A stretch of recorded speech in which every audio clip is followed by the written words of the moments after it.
लड़का रहता था, सूरी। सूरी के अब्बू की चाय की दुकान थी। वो सुबह उनकी मदद करता और फिर स्कूल चला जाता। स्कूल में सूरी से कोई ठीक से बात नहीं करता था, क्योंकि वो चाय बनाने वाले का बेटा है। वो सबसे बात करने की कोशिश करता है, दोस्तों के ग्रुप में शामिल होना चाहता है, लेकिन कोई भी उससे बात नहीं करता। और अगर वो बात करने की कोशिश भी करता तो सारे लोग उसका मजाक उड़ाने लगते। हे, कोई मेरे साथ वीडियो गेम खेलेगा? हाँ, मैं खेलूंगा। अरे चाय बनाने के लिए नहीं, गेम खेलने के लिए बुला रहा हूँ, तू रहने दे।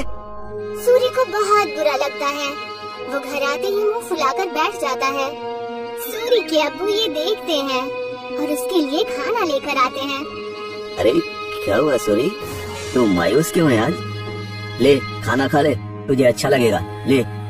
पापा, कोई और काम क्यों नहीं करते? आपको इतने सारे कामों में से यही काम मिला। चाय बनाने में क्या बुराई है? दिन में सबसे ज्यादा लोग इसी के बारे में सोचते हैं। नहीं, मेरे दोस्त तो मजाक उड़ाते हैं, मुझे अपने साथ खेलने में भी शामिल नहीं करते। बोलो कौन सा खेल खेलना है, अभी खेलते हैं। आपके साथ नहीं, उनके साथ खेलना है। ये कहकर वो वहाँ से चला जाता है बिना खाना खाए। सूरी के अब्बू को ये देखकर बहुत बुरा लगता है कि उनकी वजह से उनके बच्चे के दोस्त बहुत दूर जा रहे हैं। उसके पिताजी चाय बनाने के साथ दूसरा काम भी ढूंढने लगते हैं। वहीं स्कूल में बच्चों को ट्रिप पर ले जाने का प्रोग्राम बनता है। कुछ दिन बाद आप सभी बच्चों को एक जंगल ट्रिप पर ले जाया जाएगा। सभी बच्चे उसी तैयारी के साथ आएंगे। सारे बच्चे खुश हो जाते हैं। सूरी घर आकर ये बात अपने अब्बू को बताता है। पापा, मुझे स्कूल की तरफ से जंगल की ट्रिप पे ले जाया जा रहा है। मुझे जरूरी सामान पैक करके दे दीजिएगा। अरे वाह, ये तो बहुत अच्छी बात है। अपने सामान में एक छोटा बर्तन जरूर लेकर जाना, वहाँ अगर कुछ पकाना हो तो काम आ सकता है, ठीक है? जी पापा, जरूर। और हाँ, तुम्हें एक और बात बतानी थी। मैं नई नौकरी ढूंढ रहा हूँ। तुम्हें अब अपने दोस्तों के सामने शर्मिंदा नहीं होना पड़ेगा और वो तुमसे बात भी करेंगे। सच पापा? हाँ। सूरी खुशी से पिताजी के गले लग जाता है। कुछ दिन बाद उस जंगल ट्रिप पर जाने का दिन आ जाता है। सब उस जंगल में पहुंचने के बाद ट्रैकिंग शुरू कर देते हैं। मैं सबको 4 ग्रुप में बांटूंगा, जिसमें एक लीडर भी होगा। वो सब एक साथ में रहेंगे और अपना काम करेंगे। सब अपने लीडर की बात मानेंगे, समझ गए ना? सब अपना बैग लेकर ट्रैकिंग शुरू करते हैं। अरे किसको लीडर बना दिया? इसको तो चाय के अलावा कुछ नहीं आता। सब हंसने लग जाते हैं। सूरी को बहुत बुरा लगता है। कुछ दूर चलने के बाद वो थक जाता है। चलो यहाँ रुक जाते हैं, थोड़ा खा पी भी लेते हैं। बाकी सभी मान जाते हैं और रुक जाते हैं। नहीं, हम नहीं रुक सकते। अगर हम रुके तो लेट हो जाएंगे और कुछ ही देर में अंधेरा भी होने वाला है। लो, लीडर बना दिया तो अब हम पे हुक्म चला रहा है। नहीं, हम नहीं चलेंगे। तुझे जाना हो तो जा, हम थोड़ा नाश्ता करने के बाद ही ट्रैकिंग शुरू करेंगे। तो जा। सूरी के मना करने के बाद भी वो वहीं रुकते हैं, लेकिन फिर भी सूरी उन्हें नहीं छोड़ता और उनके साथ वहीं रुक जाता है। कुछ ही देर में टीचर और बाकी के बच्चे आगे निकल जाते हैं और वो वहीं रह जाते हैं। थोड़ी देर आराम और नाश्ता करने के बाद वो अपने ट्रैकिंग शुरू करते हैं, लेकिन जल्द ही सूरज डूब जाता है और अंधेरा हो जाता है। अरे ये तो अंधेरा हो गया, अब तो रास्ता भी समझ में नहीं आ रहा।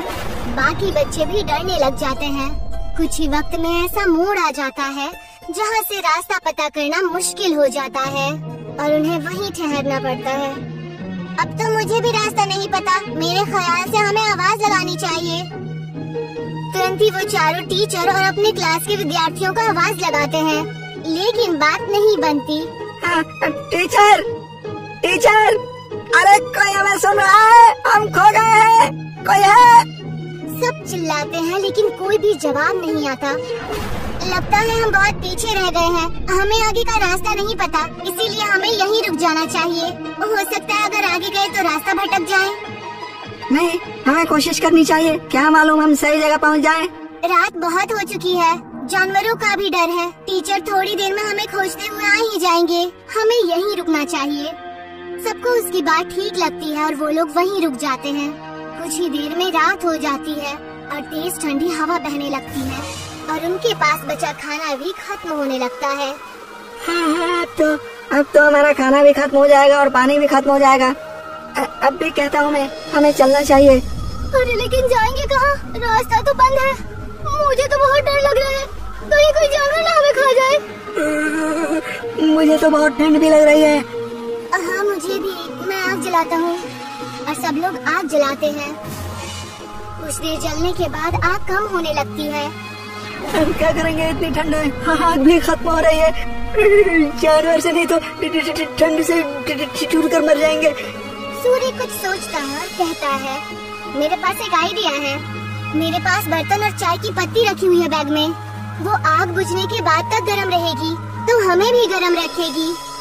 सूर्य तुरंत वो बर्तन निकालता है और सब उसे अपना पानी दे देते हैं, लेकिन फिर भी पानी कम पड़ता है।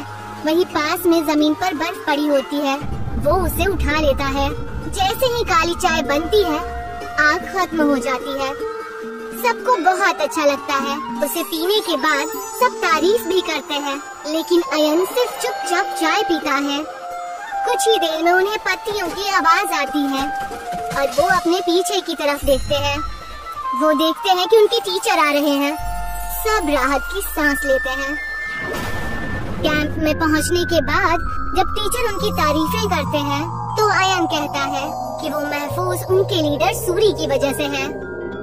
ये सुनकर सूरी को बेहद खुशी होती है। सूरी की कहानी सुनकर सब उससे दोस्ती करने आते हैं। अगर आज सूरी को चाय बनानी नहीं आती तो शायद सब उसके दोस्त नहीं बनते। आज पहली बार उसे चाय वाला होने पर खुशी हो रही थी। अगले दिन वो खुशी खुशी अपने पिताजी के पास गया और उन्हें सारी बातें बता दी। अरे ये तो बहुत खुशी की बात है। एक बात तो मेरे पास भी है, मैंने अच्छी नौकरी ढूंढ ली है। सूरी ये सुनकर हैरान और उदास हो जाता है। नहीं पिताजी, आपको काम बदलने की कोई जरूरत नहीं है। आप जो भी काम करते हैं वो अच्छा ही होता है और कोई भी काम छोटा या बड़ा नहीं होता। ये मुझे अब समझ आ गया है। सूरी के पिता ये सुनकर खुश हो जाते हैं और अगले दिन वो खुशी खुशी अपने दुकान में अपने अब्बू की मदद करने लगा। और जैसे ही वो स्कूल पहुंचा तो सब उससे मिलकर उससे बातें करने लगे और उसके साथ